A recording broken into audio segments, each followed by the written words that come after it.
Now, Egypt has begun its two-year tenure as a member of the UN Security Council. Foreign Ministry spokesperson Abo Zeid says Egypt will prioritize the resolution of conflicts on the African continent. Its presence may also have ramifications for the Libyan crisis. Some analysts predict Egypt's presence on the 15-member council might upset traditional alliances. It's long been an ally of the US, but more recently has been strengthening links with China and Russia. Senegal, Uruguay, Ukraine and Japan are also joining the Security Council as non-permanent members. This is the fifth time for Egypt to have a seat in the UN Security Council. Also, to discuss this further, we're now joined by CCTV's Adel Al-Marouki, live for us in Cairo. Adel, what more can you tell us about Egypt's agenda as a non-permanent member of the Security Council? Well, there are many pressing issues Egypt want to raise and be part of in the coming 2 years. In many speeches, President el-Sisi and the Egyptian Foreign Ministry said that they will prioritize Arab conflicts and Arab crisis along with Africa. They will put both the Arab world and Africa as priorities for Egypt's task in the Security Council as a non-permanent seat.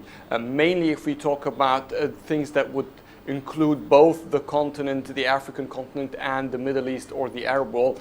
It will specifically be revolving around Libya. The security crisis in Libya, the instability has been causing a lot of damage to the continent and Egypt in particular as a neighbor to Libya.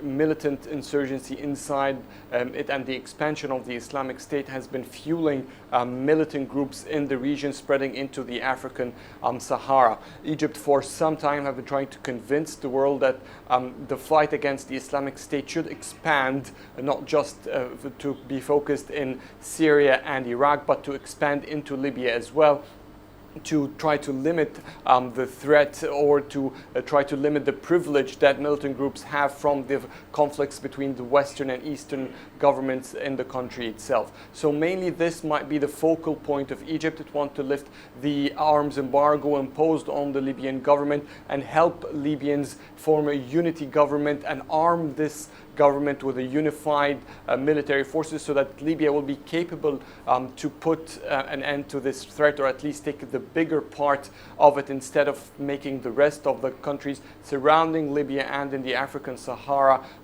deal with the results of this threat.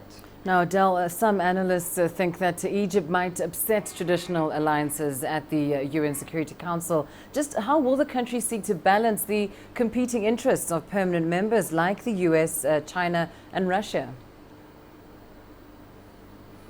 Well, definitely Egypt is taking a shift, a very significant shift in its foreign policy. It has been known for decades to be a strong ally to the United States and the Western powers in general. But since President Abdel Fattah el-Sisi came to power, Egypt has strongly invested and have been strongly exerting a lot of effort to strengthen its ties, as you said, with China and Russia in particular, where billions of dollars of arms deal have been signed. There have been at least 3 visits between President el-Sisi and President Putin together, meeting and discussing many issues in the area in just about a year and a half of el-Sisi presidency. So basically, also we're expecting a lot, and Egypt, one of the first countries, the foreign countries that Egypt have traveled to, or President el-Sisi traveled to, was China, and many believe that there is a very strong future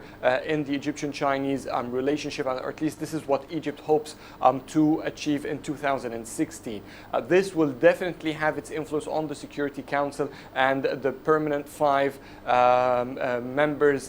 Their relation with Egypt is going to be quite interesting to see how Egypt will be taking its part in that regards. There are many crises in the region, particularly like the Syrian crisis and Iraq, where there is 2 different views between the West in general, the United States, France, England from one side, and Russia and China from the other.